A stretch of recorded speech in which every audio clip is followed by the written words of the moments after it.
Biakinn topa pasian umurutahe. Amen. Kachunga na umpangin, kachunga na to kisuin, Zomi Christian Paul P. Biakinn thak, mahatapale kasiam Zomi to kapahi.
Muninga kimale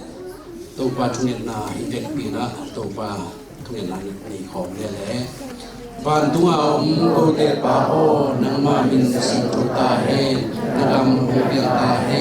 ban tunga ni na kichin ma pangin ele tunga song kichin sat ta in ni sima kam ho de anong te in to tunga mo te kamai suma pangin to te na song mo mai sat ta in Hela untuk sakin, lupa yang penuh kiain, usona bangina mincana miton tungkain, amin.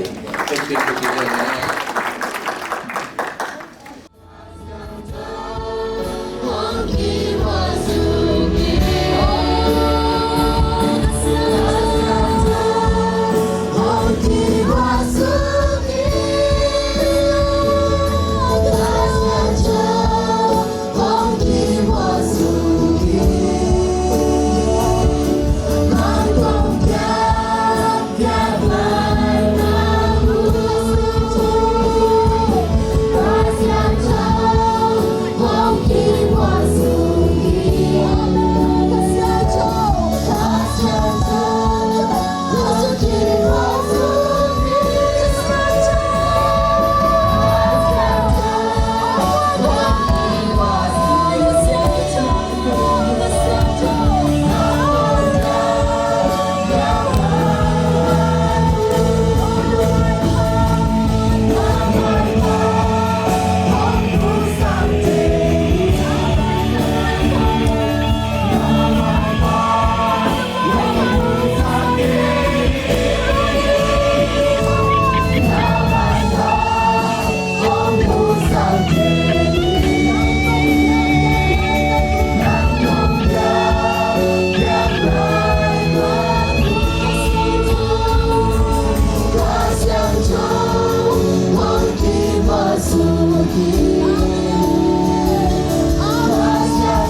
nina mai ni malkim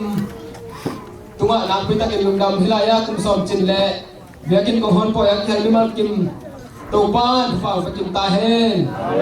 na tuni lai siang do kamal to khang pe di na kharan bagi sia dokta keno ama ai manina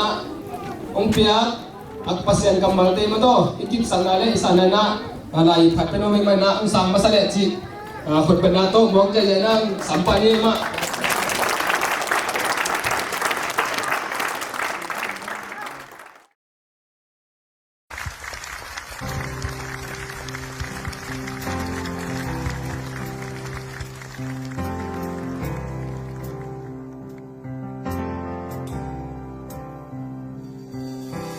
Nun tana tui pi tunga hui nun changin si ding chi ngai sunin na lung kya changin tu pa khat nunga khan na ngai sunin la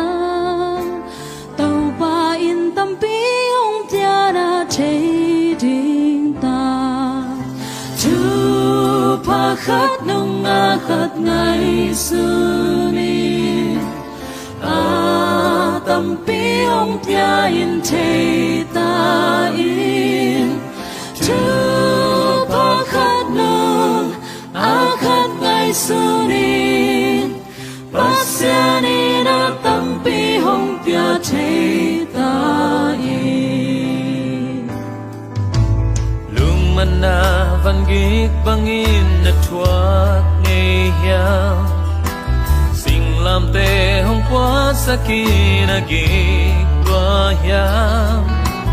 tu pa khat dunga tu pa na ngai sut le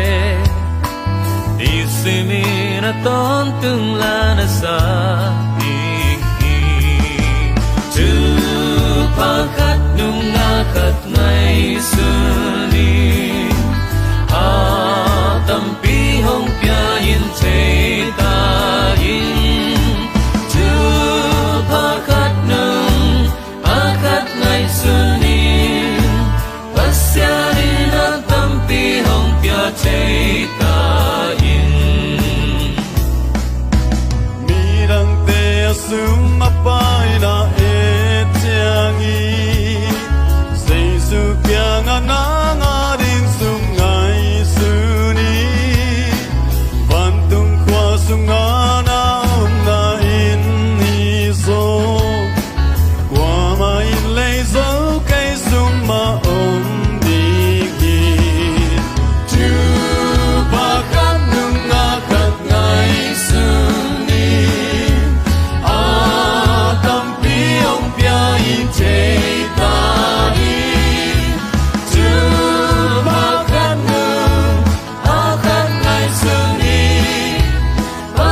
Pasianin na kempeu uki lau kei Pantung mi hing te in nang kia nga om hi Lampi top dong in nang ahong hu ting hi Tu pa khat nung na kan ngai su